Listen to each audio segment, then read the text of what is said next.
हमने पिछले वीडियो में पढ़ा था कि विंड मतलब जो बहती हुई हवा को विंड बोलते हैं वो हाई प्रेशर से लो प्रेशर में ट्रैवल करता है। अब इसकी स्पीड कैसे डिसाइड होती है?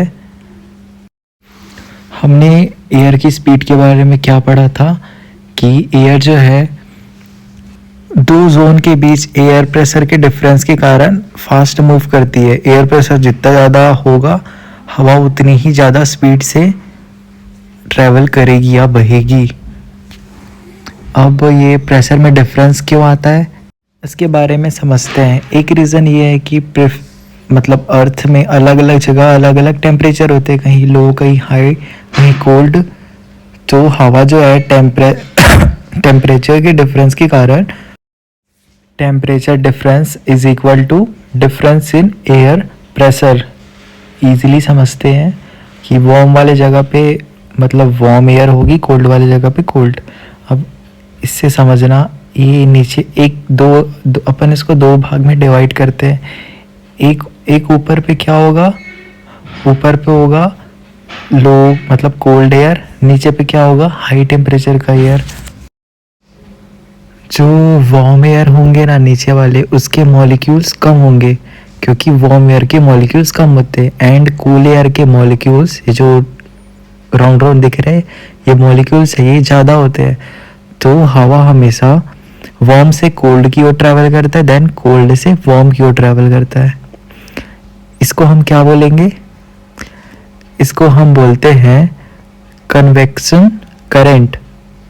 कन्वेक्शन करंट के बारे में बताऊं तो अर्थ के जो गर्म हिस्से होते हैं ना, वहाँ की हवा जो है वो गर्म हवा की जगह बनने के लिए आसपास की ठंडी हवा जो है वो नीचे की ओर चली जाती है। अब इसका एक और दूसरा एग्जांपल से समझते हैं। ये पृथ्वी की गर्म हवा है, जो पृथ्वी से गर्म हवा निकल रही है। अब जाहिर सी तेरे को पता है जहाँ गर्म हवा है वहाँ लो एयर का प्रेशर होगा। अब आसपास की ठंडी हवा नीचे ट्रैवल करेगी क्योंकि ठंडी हवा का प्रेशर हाई होता है, मतलब ठंडी हवा के फ्लूइड्स ज़्यादा होते हैं। इसको सिंपली समझते हैं, विंड जो है कोल्ड एरिया से वार्म एरिया की ओर ट्रैवल करता है। बस इतना याद रखना है। इतना याद रखना, डिफरेंस टेम्परेचर में होगा तो डिफरेंस एयर प्रेशर में आएगा। तो एयर मूव करेगा हाई प्रेशर से लो प्रेशर की ओर। फिर इससे क्या होगा, विंड करंट, वही तेको पता है वार्म से कोल्ड वाला विंड करंट बनेंगे।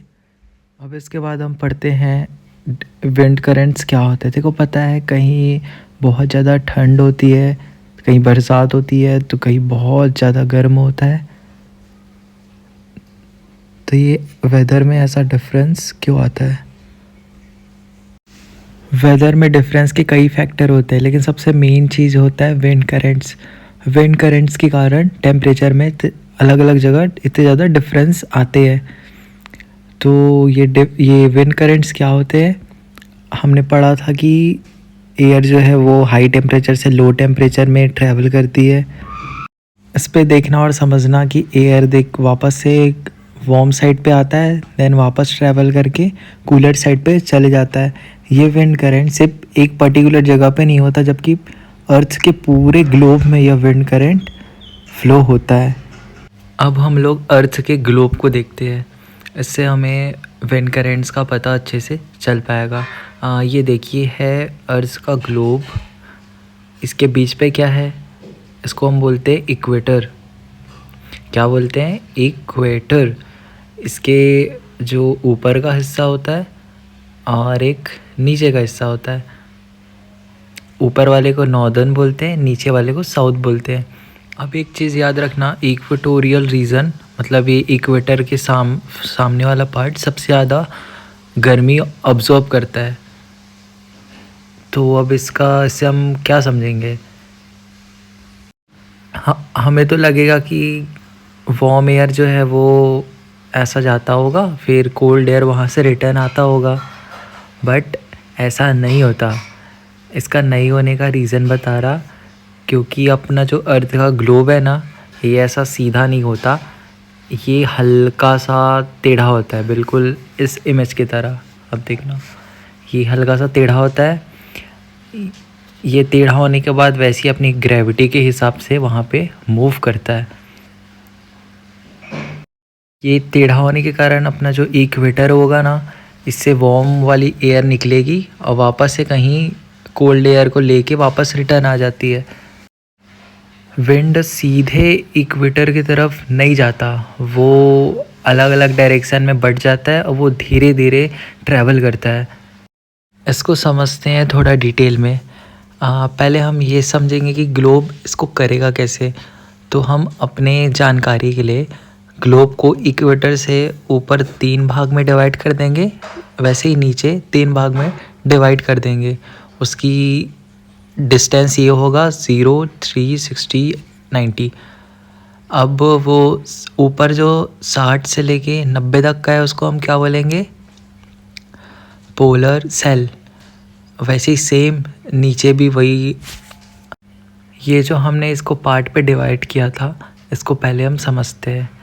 जो पहला हमने जो दिया था पोलर सेल, इस एनिमेशन को देख के समझना, इक्वेटर पे जो पहले गर्म हवा थी वो वहाँ से निकलने के बाद जो फर्स्ट लेयर थी वहाँ पे भी ठंडी हवा थी, उससे टकरा के वापस से रिटर्न आती है। वैसा ही सेम चीज़ बाकी ऊपर के जितने लेयर पे होता है। वापस यहाँ से वार्म एयर निकलता है, फिर थोड़ी दूर जाता है, फिर वापस कोल्ड एयर से टकरा के वापस आता है। ऐसा धीरे धीरे ट्रैवल करता है। इससे होता क्या है कि अपने जितने तीनों लेयर है ना, पहले लेयर पे मतलब थोड़ी सी नॉर्मल एयर होती है, उसके ऊपर ठंडी, उसके ऊपर बहुत ज़्यादा ठंडी हवा।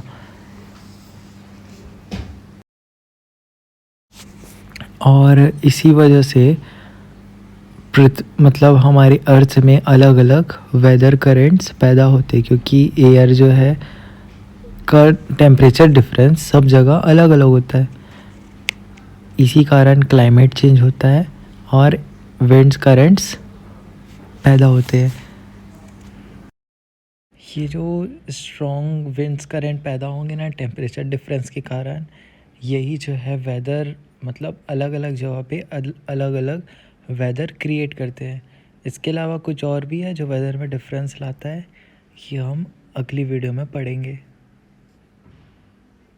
इसका एक और रीज़न होता है uneven heating of land and water. इसको हम नेक्स्ट वीडियो पे कवर करते हैं।